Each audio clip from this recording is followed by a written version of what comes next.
Salut à tout le monde, salut à tous les téléspectateurs. En ce jour si particulier, nous allons parler exactement des anti-inflammatoires. Oui, les anti-inflammatoires. Il existe en fait deux grands groupes d'anti-inflammatoires, à savoir les anti-inflammatoires stéroïdiens ainsi que les anti-inflammatoires non stéroïdiens. Anti-inflammatoires non stéroïdiens ou encore AINS et ici AIS.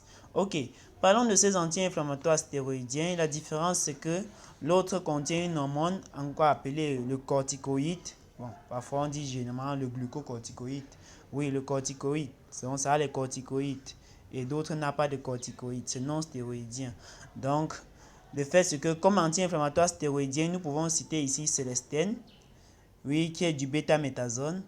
Ici, prednisolone, c'est un anti-inflammatoire stéroïdien, ainsi que dexaméthasone, c'est aussi un anti-inflammatoire stéroïdien.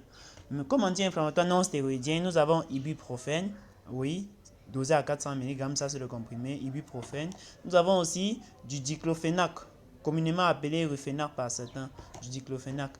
Comme propriété générale, donc il existe deux grands groupes, les anti-inflammatoires stéroïdiens et ceux non stéroïdiens.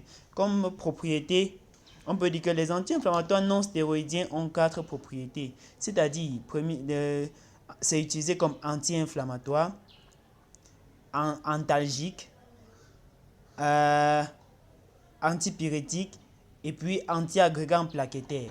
Oui, anti-agrégant plaquettaire, donc anti-inflammatoire d'abord, ça lutte contre les inflammations. Antalgique, ça réduit aussi la douleur, ça a cette capacité-là. Antipyrétique, ça peut baisser aussi la température ou la fièvre. Et puis anti-agrégant plaquettaire, donc ça peut lutter contre les caillots présents à l'intérieur, dans les parois veineuses. Et ici, nous pouvons parler aussi des propriétés des anti-inflammatoires stéroïdiens. Ça a généralement plusieurs propriétés, mais nous n'allons citer que quelques, comme par exemple anti-inflammatoire. Oui, c'est utilisé comme anti-inflammatoire et puis même comme immunosuppresseur. Donc les anti-inflammatoires sont divisés. Ce que nous devons retenir, c'est que les anti-inflammatoires sont divisés en deux grands groupes, stéroïdiens et non stéroïdiens, avec des propriétés différentes, y compris des effets indésirables. On aura l'occasion d'en reparler plus tard. Merci beaucoup, merci.